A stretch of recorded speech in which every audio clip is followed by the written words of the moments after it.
오늘은 나라를 뒤흔들었던 군대 사조직 하나회 이야기입니다. 한국은 국민이 투표로 국민을 대표하는 사람을 선출하는 민주주의 국가이죠. 하지만 우리는 벌써 2번이나 군부에 의해 주권을 빼앗긴 경험이 있습니다. 그중 이번에 이야기할 것은 두 번째, 전두환이 이끌던 군대 사조직 하나회 이야기입니다. 하나회는 처음에 육사 11기 출신 전두환, 노태우, 김복동, 그리고 박병하와 최성택으로 구성된 친목조직 오성회로 시작되었습니다. 노태우의 증언에 의하면 이들은 육사 내에서도 우러러보는 엘리트 집단이었다고 하죠. 그러나 사실 이들은 성적에는 관심도 없고 운동에만 빠져있는 소위 꼴통들이었습니다. 초기 오성회였던 웅성 박병하는 중간에 유급당에 이름이 빠지기도 했죠. 여기서 의아하신 분들이 계실 겁니다. 왜 웅성 박병하인지 말이죠. 오성회는 스스로를 별로 지칭한 별명도 직접 지어 붙였습니다. 용성 전두환, 관성 노태우, 여성 김복동, 해성 최성택, 웅성 박병하, 이렇게 5개의 별이 모여 오성회라 자칭하며 다닌 거죠. 재밌네요. 처음에는 소수의 육사생도로 이루어졌던 친목 모임은 크기를 점점 불려나갔습니다. 최초 오성회에서 박성하가 빠지고 권익현, 손영길, 정우영, 노정기, 백운택, 박감명 이렇게 6명이 들어와 10인회가 되었다라고 하는 이들도 있고, 박병하가 빠지고 권익현, 손영길, 정우영을 추가해 칠성회라고 하는 사람들도 있는데 주류는 칠성회입니다. 어찌됐건 이들은 여기서 조직의 확장을 멈추지 않았습니다. 가장 큰 계기는 박정희였죠. 박정희 전 대통령이 7사단장직을 맡고 있던 1957년부터 1959년 이 2년 사이에 오성회, 손영길은 박정희와의 연결점이 생기게 되었습니다. 당시 군대에선 심심하면 1년에 1명 이상씩 탈영병 또는 월북 병사가 생겨 골치였는데, 손영길이 중대장을 맡고 있던 7사단 신병교육대대 구중대에선 탈영이 일어나지 않았죠. 박정희는 직접 손영길을 칭찬하며 둘의 인연은 시작되었습니다. 이 인연은 1961년 빛을 발하게 되죠.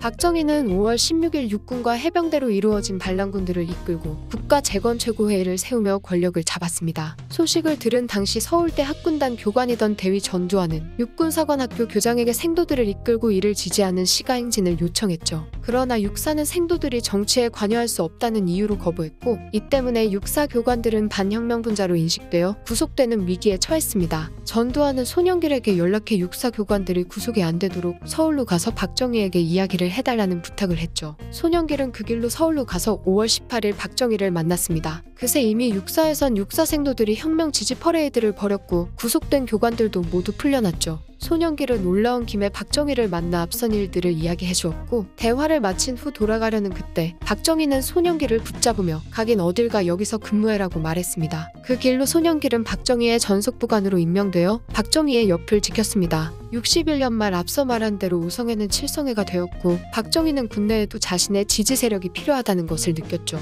박정희는 뒤에서 계속해서 지원해 주었고 군대 내에 사조직을 키우도록 지시했습니다. 이렇게 칠성회는 영남 지역 출신에다가 성적이 우수하고 정치적으로 마음이 맞는 육사 출신 인물들을 모으기 시작했죠. 무조건적으로 저 조건에 부합하지 않더라도 성적이 우수하거나 정치 노선이 같다면 어떻게든 조직에 합류하게 했고, 진급이나 보직 특혜 등을 미끼로 이들을 잡아두었습니다. 이것이 바로 1심의 하나회의 전신이죠. 1966년 손영길은 중령으로 진급했고 청와대 주변을 지키는 30대 대의 대대장으로 임명되면서 1심의 주요 인사들을 한자리에 불러 모았습니다. 그리고는 우리 모두 한마음 한뜻으로 국가와 민족을 위해 충성하자, 부정부패를 멀리하고 정의로운 군인이 되자, 박 대통령의 숭고한 애국애족 정신을 받들고 충성을 다하자라는 구호를 내세우며 전두환을 필두로 조직을 재조직했습니다. 이렇게 12.12 사태를 일으킨 비밀조직 하나회가 결성되었죠. 하나회는 점조직 방식으로 운영되어 주요 인물들이 아닌 조직원들은 서로가 하나회에 소속된 걸 알아차리기 힘들 정도로 철저한 비밀 속에서 운영되었습니다. 다만 처음 들어왔을 때 이야기이고 서로 밀어주고 끌어주고 진급도 빠르고 하다 보니 금방 눈치챌 수 있었죠. 그림자의 뒤편에서 조용히 활동을 이어나가던 하나회는 1973년 발생한 윤필용 사건으로 주목받게 됩니다. 1972년 당시 수경사령관으로 복무하던 윤필용 소장은 국가재건최고회의의 비서실 실장 직무 대리직까지 맡았을 정도로 박정희 정권의 주요 인물이었죠. 동시에 하나회의 주요 후원자로 하나회와 깊게 연관이 있던 인물이었습니다. 윤필용은 당시 평양에서 김일성과 비밀회담을 하고 온 중앙정보부장 이후락과 함께한 술자리에서 박정희 대통령이 노쇠했으니 그 후계자는 형님이 되어야 합니다. 김춘추도 당나라에 갔다 와서 왕이 되지 않았습니까? 라는 발언을 했죠. 이 발언은 얼마 지나지 않아 내부 고발로 박정희 귀에 들어가게 되었습니다. 박정희는 이를 쿠데타 모의로 보고 발언과 관련 있던 인원들을 괴롭혀가며 조사했지만 해당 혐의는 입증하지 못했고 업무상 횡령과 뇌물수수 그리고 특정범죄의 가중처벌법 위반과 군무이탈 등 8개의 죄목들을 붙여 투옥시켰죠.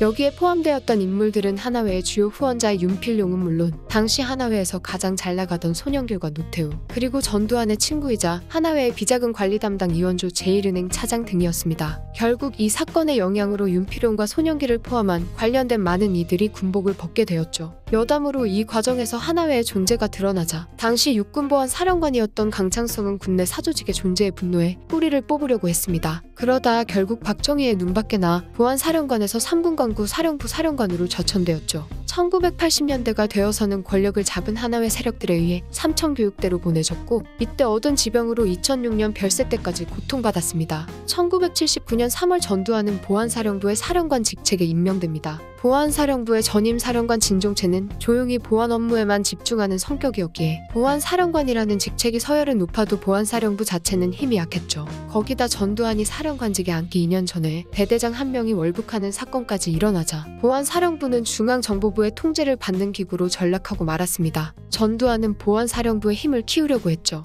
당시 하나회는 육사 출신의 엘리트들을 든든히 보유하고 있었고 전두환은 이들을 보안사령부 요직에 앉혀뒀습니다. 동시에 요직에 앉은 참모들에게 계엄 발령 시 보안사령부의 역할과 시국 수습 방안에 대한 연구를 시켰죠. 그러던 중 1979년 10월 26일 하나회의 든든한 후원자 박정희가 자신의 오른팔 김재규에게 총을 맞아 죽게 됩니다. 대통령의 권한대행은 국무총리에게 넘어가게 되죠. 당시 국무총리였던 최규하는 정치에 관심이 없던 인물이었습니다. 대통령 암살이라는 큰 사건에 대해 계엄령을 내릴 때 제주도를 제외한 전국을 대상으로 한 부분 계엄령을 내렸죠. 당시 계엄사령관 정승화가 업무 보고를 위해 최규하를 찾아가도 자신에게 묻지 말고 국방부 장관에게 책임이 있으니 그에게 가서 물어보라는 식의 답변만 돌아왔습니다. 전국 비상계엄령이었다면 계엄령 책임은 최규하가 맡아야 했지만 부분 계엄령이기에 계엄 책임은 당시 국방부 장관인 노재현에게 있었기 때문이죠. 10월 27일 계엄사령관으로 임명된 정승화 참모총장은 김재규의 체포를 위해 전두환을 합동수사본부장으로 임명했습니다. 전두환은 군대의 인원들을 동원하여 중앙정보부 요원들을 제압한 뒤 김재규를 포함한 중앙정보부 주요 인사들을 박정희 저격범으로 체포했고 이들을 범인이라고 언론에 발표하죠. 그러곤 11월 중순 하나회를 불러 군사반란을 위한 준비를 시작합니다. 최규하는 12월 6일 통일 주최 국민회의에 의한 간접선거로 대통령에 오르죠. 12월 12일 전두환은 하나회를 시켜 본인들이 이끄는 부대의 병력을 출동시킬 준비까지 마쳤습니다. 그러고는 최규하가 있던 총리 공관을 포위했죠. 전두환은 최규하에게 10월 26일 당시 현장에 있었던 대통령 비서실장 김경원과 계엄사령관 정승화 등을 내란 방조죄로 체포하는 데 허락을 강요했습니다. 최규하는 국방부 장관인 노재현에게 물어보라면서 버텼죠.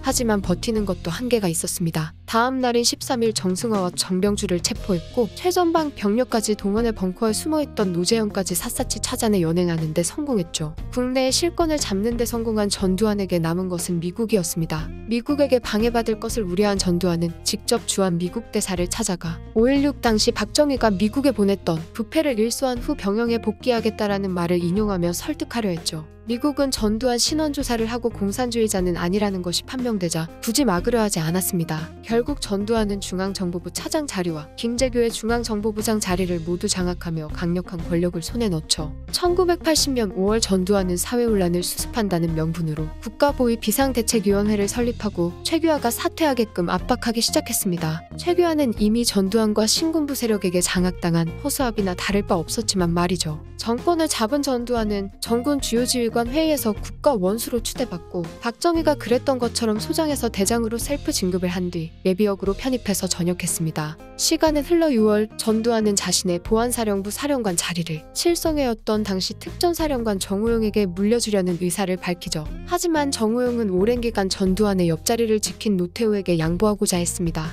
정호용은 보안사령부보다 실무에 남아 군인의 길을 마저 걷기를 원했고 노태우와의 의리 또한 지키고 싶었기 때문이죠. 이때 육군특수전사령부 보안반장을 거쳐 1980년 육군 소령을 지낸 김충립은 정호용에게 이렇게 조언했다고 합니다. 정사령관이 이 자리를 거절하면 보안사령관이 된 노태우는 앞으로 당신의 앞길을 막으면서 절대로 도와주지 않을 거다. 계속 당신을 견제할 것이다. 이건 생사가 달린 결정이고 이 자리가 다음 대권으로 이어질 수도 있으니 잘 생각하시라. 이때부터인지 이전부터인지 전두환과 노태우는 표면적으로는 친분을 유지하며 서로 도왔으나 이면에서는 서로 견제하고 있는 것을 주변 인물들도 알고 있었죠. 이 이야기는 여기서 끝나지 않고 흥미로운 일화로 이어지게 됩니다. 7월이 되자 정호용은 마지막까지 사령관 직책 제안을 거절했고 전두환은 노태우에게 보안사령관 자리를 넘겼죠. 정호용은 김충립에게 이전에 김충립이 했던 조언 이야기를 다시 꺼냈고 노태우는 자신에게 그럴 사람이 아니다라며 노태우에 대한 신뢰를 보였습니다.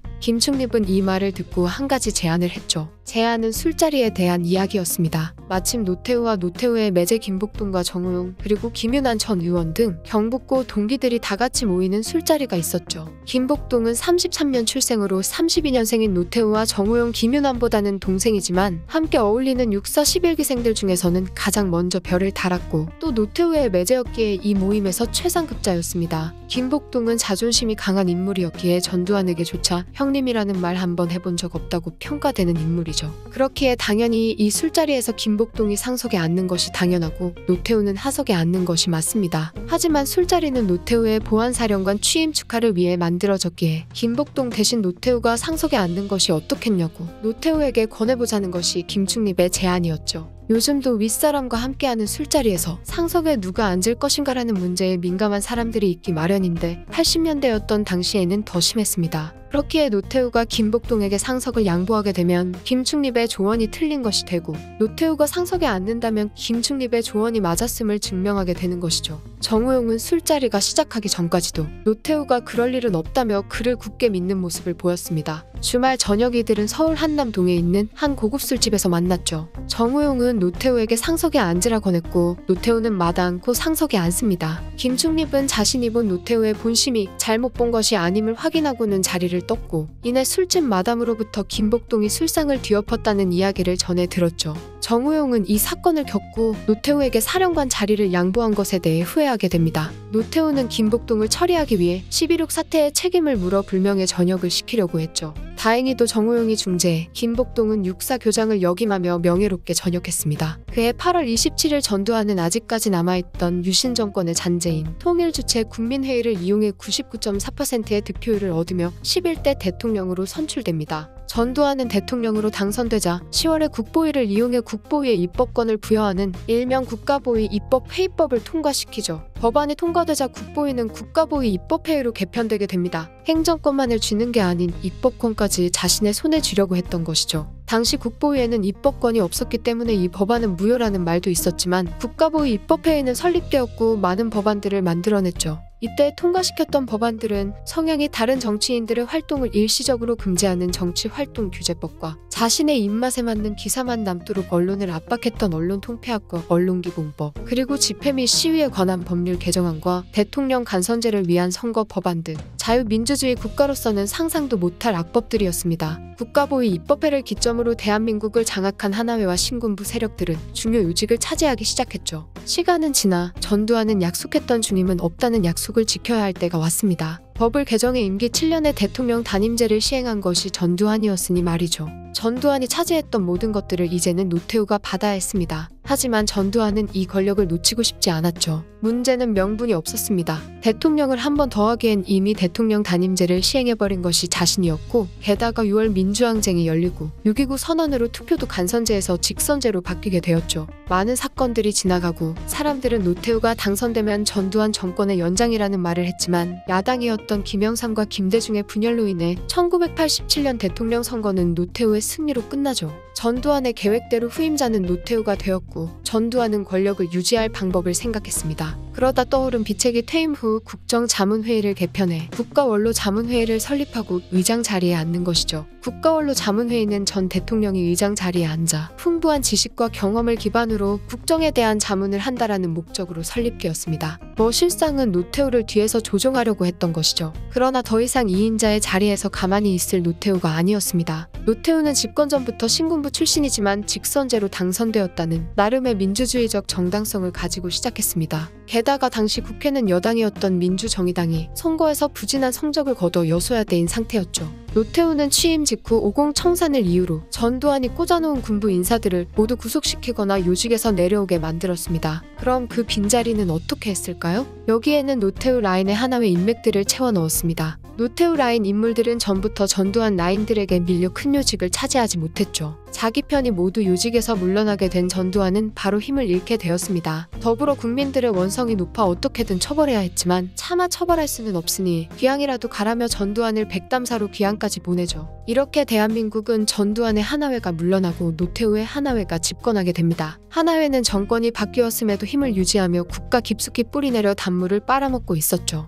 초반에 전두환 때리기에 열성이던 노태우는 임기 중후반이 되어 불안해지기 시작했습니다. 자신이 대통령 자리에서 내려간 뒤에 어떤 일을 당할지 모르니까요. 노태우는 토사구팽했던 전두환계 인사들에게도 손을 뻗어 요직에 앉혀주고 찢어진 하나회를 다시 합치고자 했습니다. 결국 노태우는 3당 합당 카드까지 꺼내죠. 군부 독재 시절 민주항쟁으로 인기를 얻은 삼김의 김종필과 김영삼을 자기 편으로 확실히 해두려는 목적이었습니다. 김영삼은 합당된 정권 속에서 노태우의 인기가 떨어지자 민심을 휘어잡기 시작했죠. 노태우계 인사들 중에서도 김영삼만큼의 인기나 매력을 가진 인물들도 찾기 힘들었습니다. 결국 여야당이 합쳐져 만든 민주자유당은 김영삼을 최종 대통령 후보로 내보내게 되죠. 1993년 김영삼은 14대 대통령 선거에서 당선되고 대한민국에서 30년간 지속된 군부와 군인 출신 정치에 맥이 끊어지게 됩니다. 취임한 지 겨우 11일이 지난 3월 8일 아침 김영삼은 권영애 국방부 장관을 만났습니다. 김영삼은 권영애에게 참모총장과 기무사령관을 바꾸겠다는 폭탄 선언을 하죠.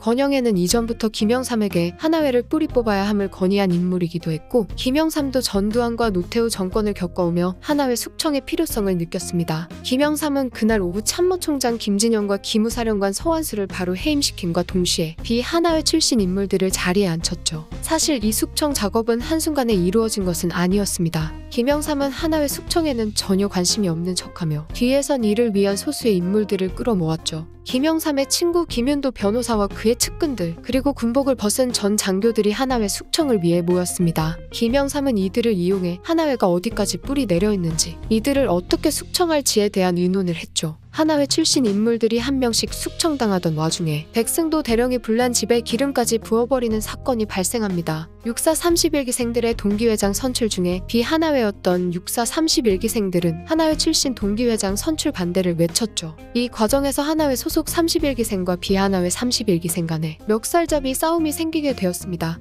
이때 백승도 대령은 기무사령부에 소속된 익명의 대령에게 너는 기무사에 있으니 상황을 똑바로 인식하라. 군에 하나회라는 사조직이 있다라며 윽박질렀고 백승도 대령은 서울의 동빙고동 군인 아파트에서 하나회 소속 군인들의 명단을 뿌렸죠. 덕분에 장성급 하나회 숙청에 초점이 맞춰졌던 김영삼의 숙청 작업은 명단이 언론에 뿌려지며 영광급 하나회 장교들마저 진급에서 밀려나거나 옷을 벗게 됩니다. 김영삼 취임 첫 해에 숙청된 하나회 및 비리 군인만 50여 명으로 당시 군단 장급 62%의 사단 장급은 39%에 달하죠. 김영삼은 숙청 이후 육군사관학교 49기 임관식에서 이런 연설을 했습니다. 올바른 길을 걸어온 대다수 군인에게 당연히 돌아가야 할 영예가 상처를 입었던 불행한 시절이 있었습니다. 나는 이 잘못된 것을 다시 제자리에 돌려놔야 한다고 믿습니다. 나는 오늘 이 자리에서 국군의 명예와 영광을 되찾아주는 일에 앞장설 것을 여러분에게 다짐합니다. 하나회 이야기 이번 편은 여기까지입니다.